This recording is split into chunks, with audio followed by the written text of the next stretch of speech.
So 2 decades later, what's changed? It's now widely recognized that just 20% of health outcomes are tied to medical care, whereas up to 70% are tied to healthy behaviors and what's called the social determinants of health, basically everything that happens to us for that vast majority of time when we're not in the doctor's office or the hospital. Healthcare executives now routinely remind us that our zip code matters more than our genetic code. And one healthcare publication even recently had the audacity to describe the social determinants of health as the feel-good buzzword of the year.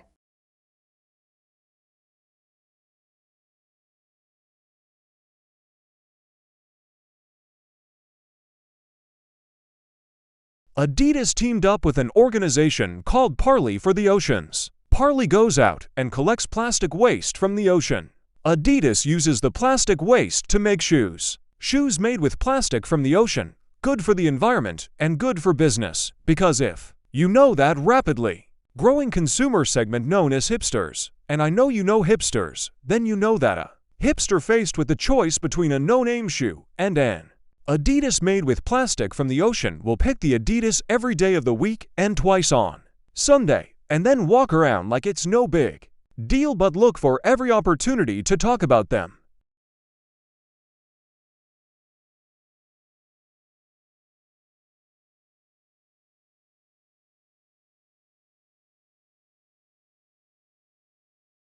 Millions of roses get handed out on Valentine's Day, but growing roses has an environmental impact worse than many other crops. Start with climate change. Most roses in the US and Europe are imported from warmer climes. All that flying and trucking adds thousands of metric tons of carbon dioxide to the atmosphere. Then there's all the water needed to, well, water the flowers. And the runoff fell by copious quantities of pesticides needed to make the roses look perfect. There's also the wildlife and workers poisoned by all that fumigation. Add to that habitat destruction where floral plantations displace native forests and wetlands. Finally, there's the refrigeration needed to keep those blooms fresh. The electricity is often produced by burning fossil fuels, and the refrigerant gases also exacerbate climate change. A more sustainable land, possibly more romantic approach is to go with flowers certified by outfits like Veriflora, or even better, whatever flowers are in season locally, of course. That's not much help for those of us in wintry climes. Maybe try writing a poem. Let's see, roses are red, violets are blue.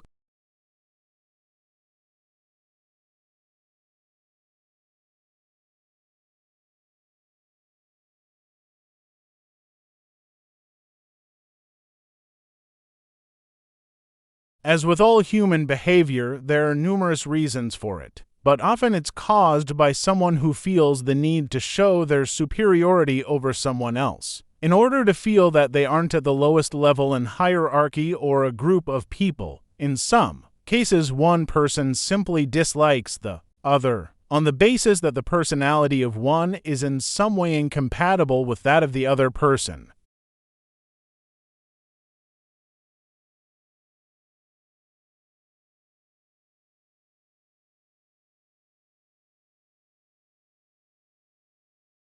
The ocean has been getting bluer, according to a study published in the journal Nature. But that's not really good news for the planet. It means that the plants that give the ocean its green tint aren't doing well. Scientists say that's because the ocean has been getting warmer.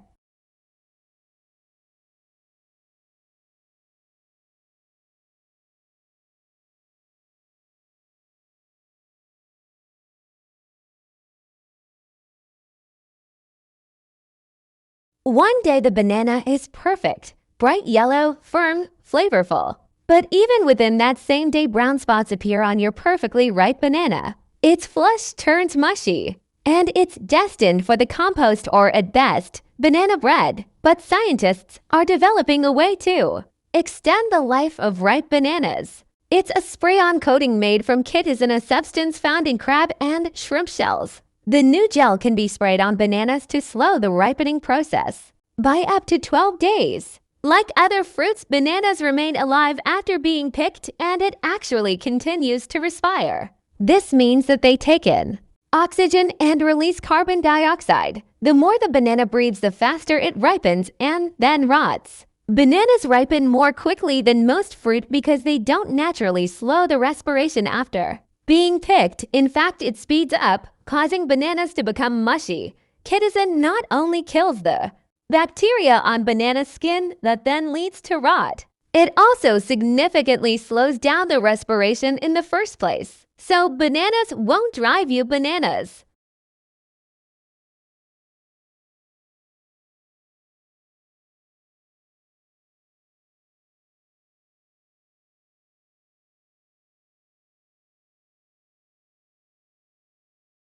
Good evening, ladies and gentlemen. My theme for this session is convergence, technology change, and business practice. This is somewhat dear to my heart, in that I have spent much of the last 15 years involved in various aspects of technology and their impact on business across a broad spectrum, from applications of signal processing in manufacture right through to the use of utilization data and diary applications to improve the time utilization of the sales force.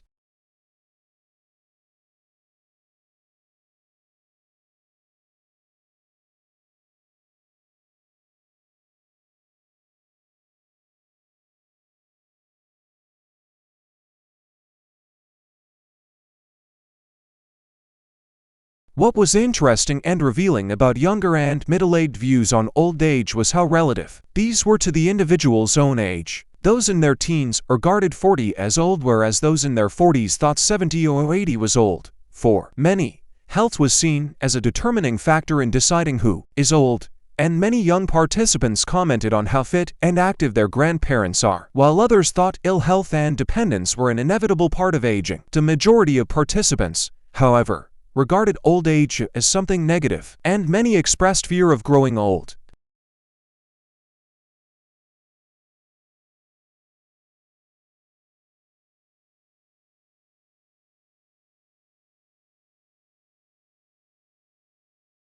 Jack Nicholson playing the crazed caretaker in The Shining makes me reach for a blanket. Now a study finds that people we find, well, creepy can actually make us feel colder. The research will be published in the journal Psychological Science. Researchers interviewed 40 college undergraduates. During each interaction, the experimenter was either chummy with a student or very stiff and professional. The investigator also alternated between mimicking students' posture, a signal of rapport, and not doing anything at all. Participants then completed a questionnaire designed to find out how hot or cold they felt. The results showed that the subjects actually felt colder when the investigator acted inappropriately or sent mixed signals. The researchers conjecture that because the brain tries to interpret social cues and purely physical ones simultaneously, people unconsciously associate icy stares and chilly interactions with actual physical coldness.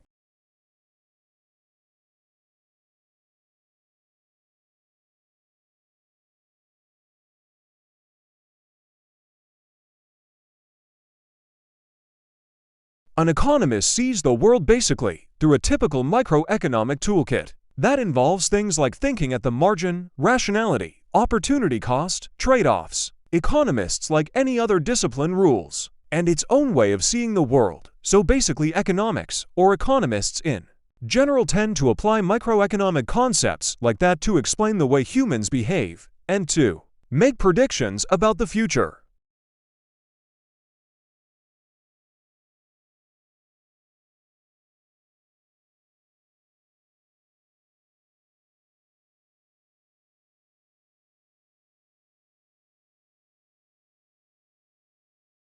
What is nanotechnology? Well, a report that was put together by a combination of the Royal Society and the Royal Academy of Engineering that came out last summer identifies two topics. Nanoscience is the study of phenomena and the manipulation of materials at atomic, molecular, and macromolecular scales, where properties differ significantly from those as a larger scale. Nanotechnologies are the design, characterization, production, and application of structures, devices, and systems by controlling shape and size at the nanometer scale.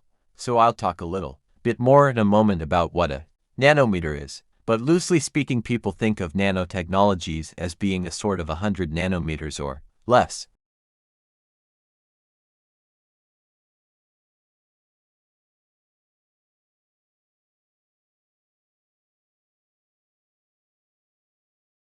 Financial markets swung wildly yesterday in frenzied trading market by further selling of equities and fears about an unraveling of the global carry trade. At the same time, trading in the European credit markets in London was exceptionally heavy as traders frantically reassessed their appetite for risk, prompting wild swings in the prices of the key derivatives. It was the third day of frenetic activity in the European credit markets, suggesting that equity market swings were prompting a wider repositioning of investors in a host of asset classes.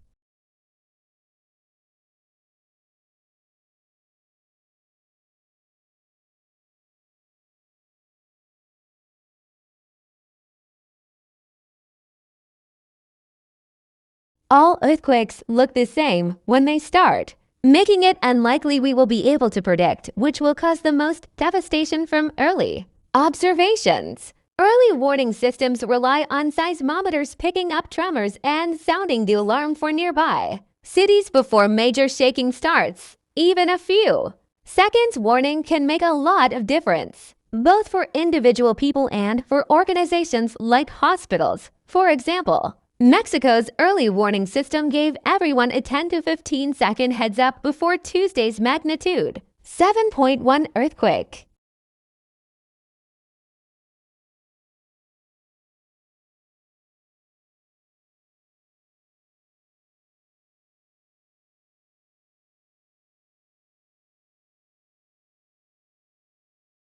Asteroid collisions can be just ask the dinosaurs, but they also bring key ingredients for life. Super-Earths can draw them to nearby worlds, super-Earths. Planets that are up to 10 times more massive than Earth might play billiards with planetary systems. New simulations suggest that if a super-Earth existed in our own solar system, say between Venus and the Earth, far more asteroids would collide with us, but that isn't necessarily a bad thing. If the timing is right, understanding the effect of these massive planets on others nearby could help direct the search for life on exoplanets.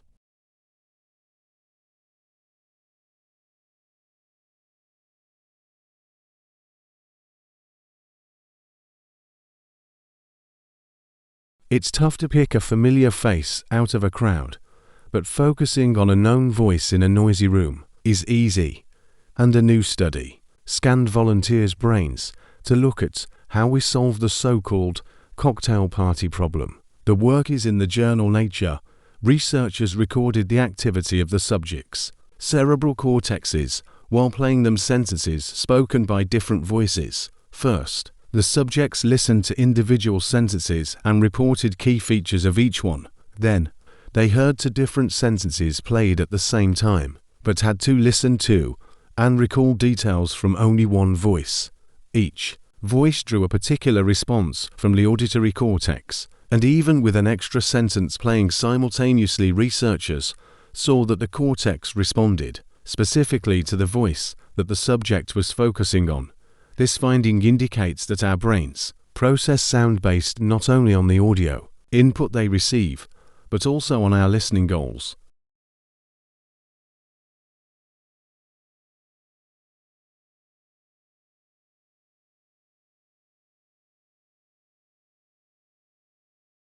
Doctors know a lot about prescribing medications.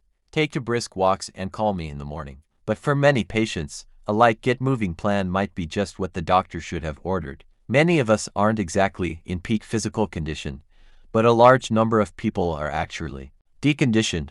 So says the Mayo Clinic's Michael Joyner in an essay in the Journal of Physiology. After surgery, illness, pregnancy, or extended inactivity for any reason, people might feel faint or fatigued when they try even mild exercise. These signs, Joyner argues, should be recognized by doctors not as symptoms that should be treated with drugs, but rather as a medical state of deconditioning that might be better helped with a gentle, guided exercise program. It might sound counterintuitive that fatigue can be beat back with exercise, but remember, Newton Isaac, not Fig, a body at rest stays at rest.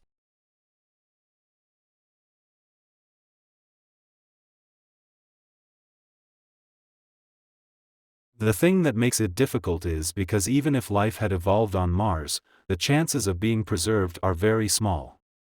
If we use Earth as a reference and our planet is teeming with life, yet it rarely preserves evidence of life of the fossil record.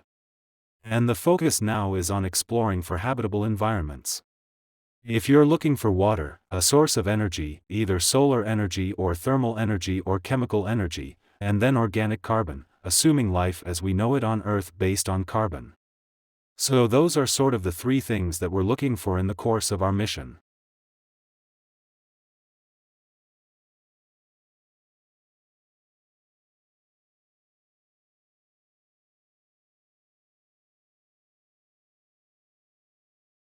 Also, malaria is something that is a very complex disease with this complex life cycle.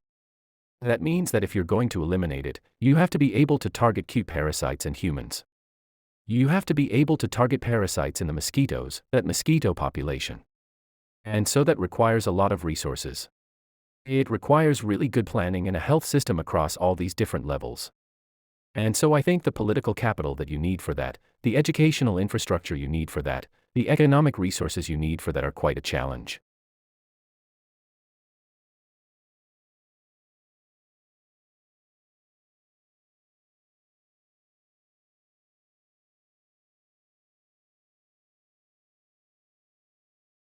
Dave Hackenberg, a beekeeper since 1962, can usually tell what killed his bees just by looking at them.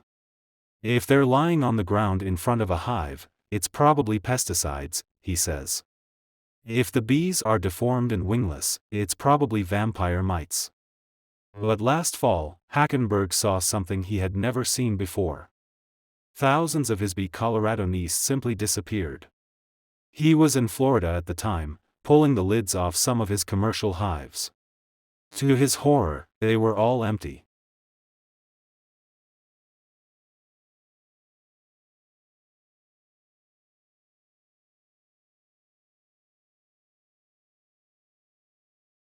For many years, the favorite horror story about abrupt climate change was that a shift in ocean currents could radically cool Europe's climate. These currents, called the overturning circulation, bring warm water and warm temperatures north from the equator to Europe. Susan Lozier, an oceanographer at Duke University, says scientists have long worried that this ocean circulation could be disrupted.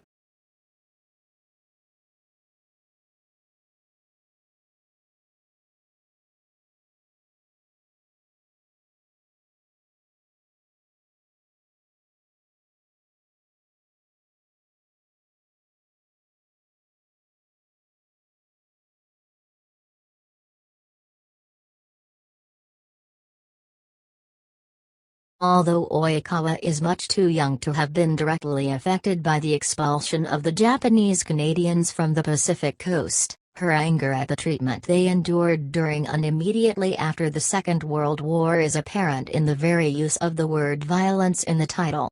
Calling them euphemisms, she rejects such terms as interior housing centers and sugar beet projects.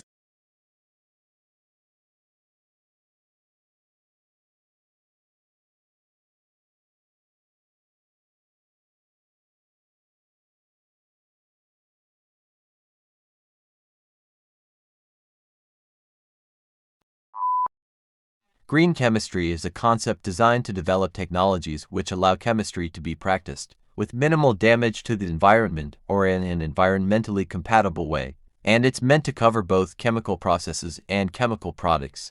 The center, if you would, set up about 7 or -1 years ago, and the idea was to provide a hub of activities that covered fundamental research work, industrial collaboration, but also educational developments. So we work with schools and on public understanding projects as well, and also networking. So we network out to well over 1,000 people around the globe.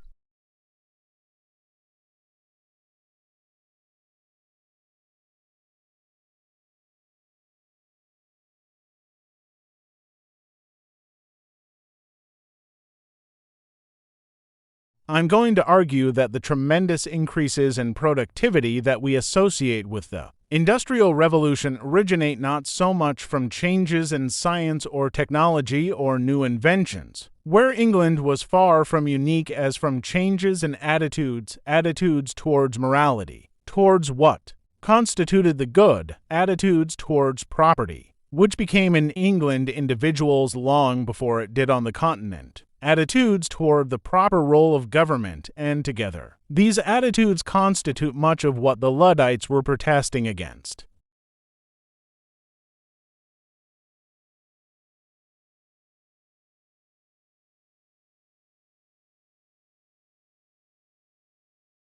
For many years, the favorite horror story about abrupt climate change was that a shift in ocean currents could radically cool Europe's climate. These currents, called the overturning circulation, bring warm water and warm temperatures north from the equator to Europe. Susan Lozier, an oceanographer at Duke University, says scientists have long worried that this ocean circulation could be disrupted.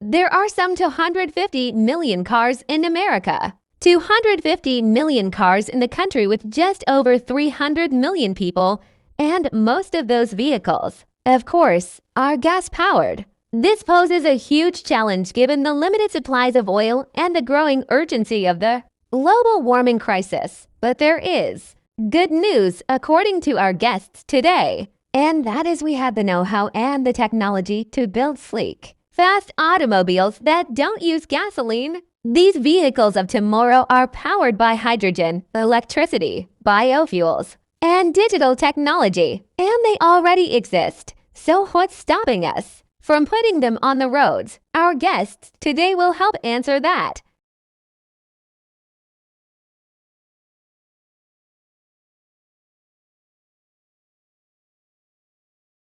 Now that the story's been scratched, it is only part of contingency planning. But it was a symptom of the dramatic turn of events in South Australia, and it flushed out other remarks from water academics and people like Tim Flannery, indicating that things were really much worse than had been. Foreshadowed even earlier this year, so is Adelaide, let alone some whole regions of South Australia, in serious bother, considering that the vast amount of its drinking water comes from the beleaguered Murray. Something many of us outside the state may not have quite realized is their predicament, something we have to face up to as a nation.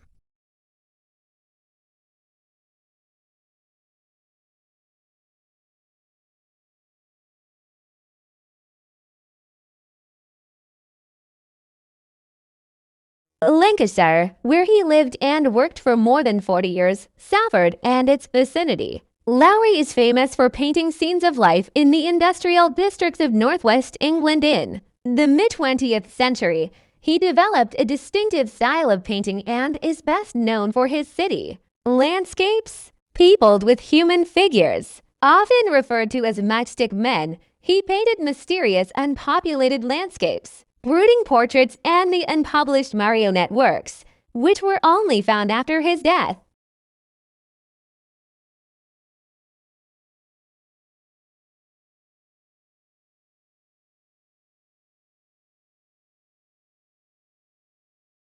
Along the way, we have built unashamedly beautiful buildings, two of which have won, and another was runner-up in the prestigious United Nations World Habitat Award. The first time an Australian building has received that international honor. We rely on older concepts of Australian architecture that are heavily influenced by the bush. All residents have private verandas which allow them to socialize outdoors and also create some defensible space between their bedrooms and public areas. We use a lot of natural and soft materials to build beautiful landscape gardens.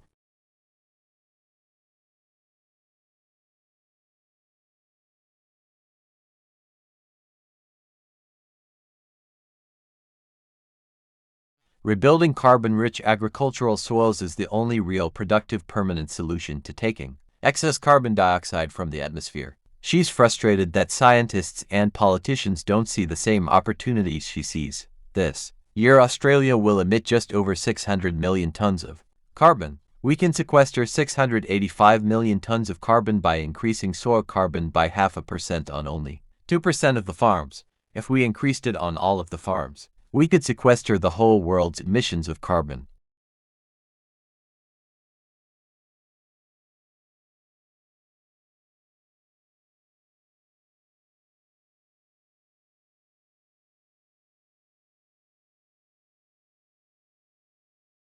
In animals, a movement is coordinated by a cluster of neurons in the spinal cord called the central contract patterns generator, CPG. This produces signals that drive muscles to contract rhythmically in a way that produces running or walking, depending on the pattern of pulses. A simple signal from the brain instructs the CPG to switch between different modes, such as going from a standstill to walking.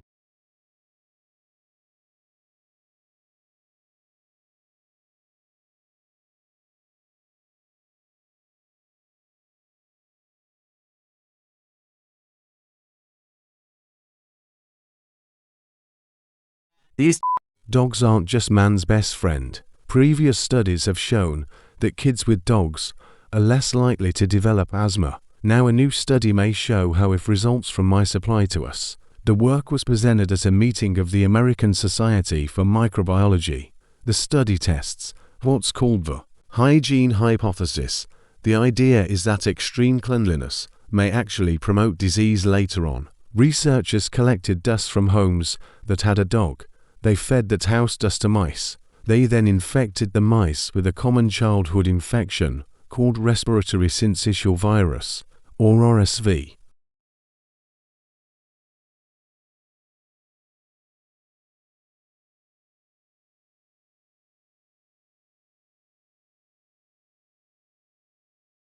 Time is the amount of time that elapses between a business placing an order with a supplier for more stock or raw materials and the delivery of the goods to the business. Businesses want the lead-in time to be as short as possible so that they can meet their customer orders and minimize the time between paying for the stock and receiving the revenue from the customer. However, this may not happen due to a number of factors, such as delays in the supplier receiving the order, or the breakdown of the supplier's lorries delivering the stock to the business.